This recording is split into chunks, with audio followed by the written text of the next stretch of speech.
Hey, what is going on, ladies and gentlemen? Welcome back to the only team comp guide you should ever need. As ambitious as the title is, I hope you enjoyed the first part of this guide on the attacking team comps, and if you haven't seen that one yet, I do suggest that you click the pop-up in the top right so you can watch that before you move on to this episode. We'll be referencing the comps I talked about in the last video, so you should probably go do that if you don't want to get confused. Alright, now that you've seen the first part, the same principles apply the same as last time. If you're not paying attention and you ask a question where the information is very clearly already explained, then the wrath of Daddy Jeff will condemn you to bronze, unless of course you're already in bronze, and then I guess I can just sort of send you towards this video. You know, I hear it's pretty good, and I mean there's also this one, but you know, that one's kind of old, you kind of don't really want to watch that one, but hey, that makes today's shameless plug count up to 2, and it hasn't even been like a minute. We're breaking records today. Let me just mark that one right on my calendar real quick, and alrighty, might have to break that one too someday. Anyway, we'll be continuing this video series with counters to the offensive comps, mostly just the defending comps, but they're also King of the Hill, which don't necessarily have attacking or defending teams, and that's where things get a little bit trickier. Just like last time though, we'll be talking about comps in a mostly general way, like here's what a counter dive looks like, and then we'll talk about more specific heroes that fit in today's meta, which make up the style of the comp. Alrighty, let's begin. First up, let's talk about the counters to Deathball. If we remember last time, Deathball has a very specific style of play. It's a cross between a dive and a multi-tank comp. The usual plan of attack is a big crash against the enemy team with heroes who have ultimates who can charge very quickly, and is usually considered a more brawling comp. Your first instinct might be, oh man, we have to hold ourselves up and try to turtle to outlast the enemy team. Now, on principle, this can make sense because you'd want to cripple or stop the enemy team before they can reach you. However, in practice, this never really works out the way that you usually intended to. The real way to deal with this comp is to heavily disrupt the healing output. The tanks themselves rely a lot on the healing of their team, or they just can't have the damage output and ultimate charging that they normally would. You have to use this massive weakness to your advantage, using heroes who can displace and isolate the healers, and others who can quickly burst the tanks down and keep them in defensive states. Having such a high DPS defense will make the healers on the enemy team not only have to work harder to keep their tanks from getting bursted down, but also they have to watch out for themselves to make sure that they can still put out the more than usual healing output required while being displaced and under threat of getting bursted themselves. The healers you should find yourself with are ones who have either really valuable teamfight winning ultimates or ones that can defend themselves and create distance. The point is of course to cut off the healing from the enemy team and aggressively delete them. As for tanks, I'd suggest using brawling tanks that can push aggressively against the enemy team and create space for your healers and DPS. Barriers aren't nearly as helpful since typically the enemy team is more likely to be attempting a full attack, which will either render your barrier useless in some situations, or will bring your barrier down fast enough that it just doesn't really matter. Still, it isn't terrible in some situations, so it is sort of okay to run one barrier with an off-tank. The heroes that fit these descriptions basically to a T would be Reaper and Junkrat for DPS, Brigitte, Moira, and Zenyatta as your best support options, and Roadhog, Wrecking Ball, Reinhardt, or D.Va as your tank options. Secondly, we have Anti-Dive, which is surprisingly really simple to coordinate with your team, and you've probably already done it just by accident before. This term gets thrown around a whole lot, and I don't know if people actually know what they're talking about, but let's be real here, I don't have a degree in Overwatch either, so basically there's no reason to trust literally anything I'm saying. But if we're going to be completely honest with ourselves, you guys probably came to this video looking for ideas, and sitting here thinking is literally what I do. So let's begin.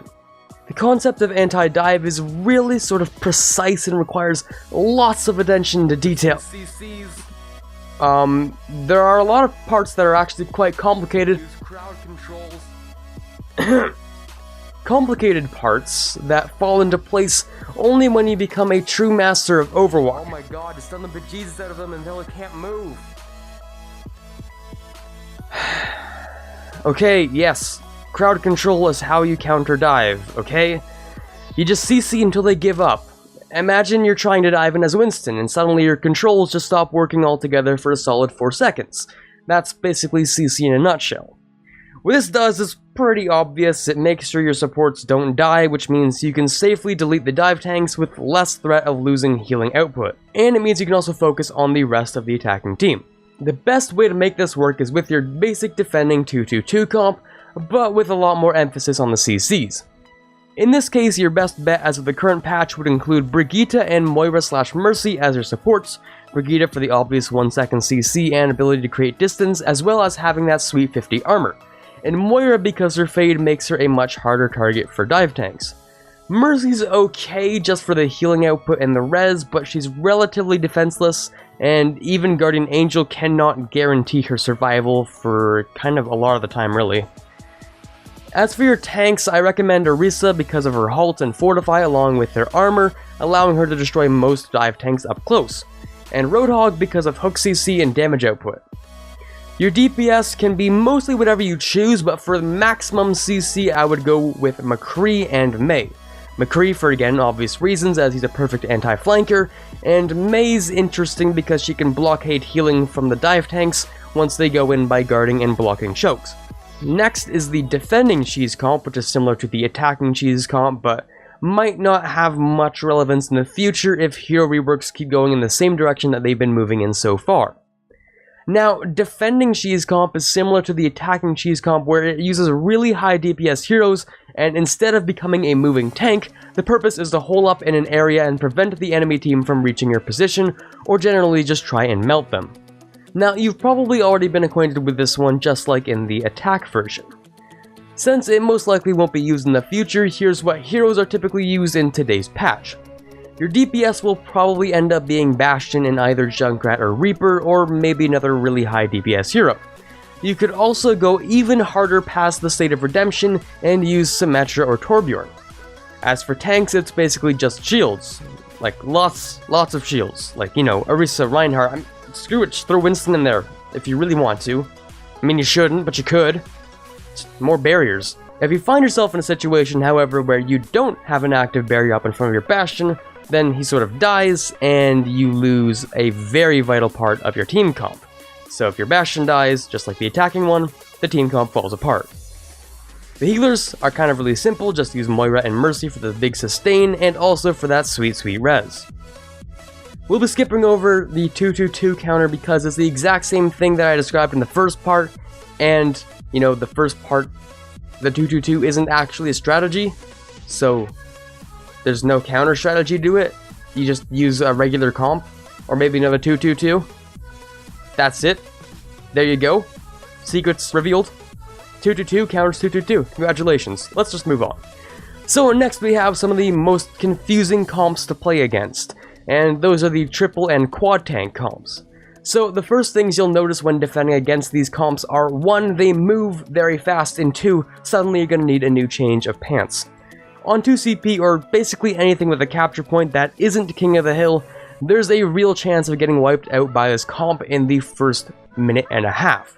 The best way to prepare against a comp which you think might be running quad tank is understanding the attack plan. Both comps sort of attack in the same way, but with small variations. Now, the way to survive is very similar to defending against Deathball, where you have to have the ability to disrupt the healing output while also dealing considerable burst damage to the enemy tanks. There is a bit more strategy to this one though. The DPS have to try and take down the off tanks first, since they deal the most damage to your barrier tank, which, spoilers, you will probably want to have one if you would like to live. Against a team comp with so much healing, you have to use a lot more DPS, and if you're not getting what I'm putting down, it means a triple DPS is most likely in order. This is dubbed as the Tank Buster comp. Generally, it means lots of melting and close-range brawling DPS. As for your tank, I highly suggest a barrier tank, since the only purpose of the tank is to create the space against the enemy team, and they don't need to be dealing the damage. And finally, your healers. They really need to keep your tank alive as well as your DPS for the most part. That means group healing as well as a bit of concentrated healing in a pinch. So here's the rundown of the heroes that are generally the best in these situations. While heroes like Genji, Soldier, or Tracer are good DPS, they just don't have the same type of burst potential as Reaper or Junkrat. With all that HP, you have to bring it down somehow, especially with the massive amounts of healing that they'll be pumped with. Not to mention the burst damage will make it harder for supports to heal each other while you try to take them down. As for your tank, Reinhardt is probably your best option hands down. The shield lets your DPS safely get into their effective ranges, and you can protect your healers for at least a little while against the power of the off tanks. As for your healers, all you should need is a good old group healer like Lucio, and maybe a good concentrated healer like Moira, and you'll be okay. And with that, you're probably better equipped to deal with the various team comps that come your way. That happens to be it for today, ladies and gentlemen. I hope you enjoyed, and if you did, make sure to drop a like down below, as it really helps me grow the channel. Hey there, you obviously enjoy Overwatch as you clicked on this video for whatever reason, so why not subscribe? Because I adore Overwatch too, and these videos are made weekly. Also, make sure to turn notifications on with a click of a bell so you can leave that first comment that you've always wanted to. This is Quarbit signing off, and as always, have a fantastic day.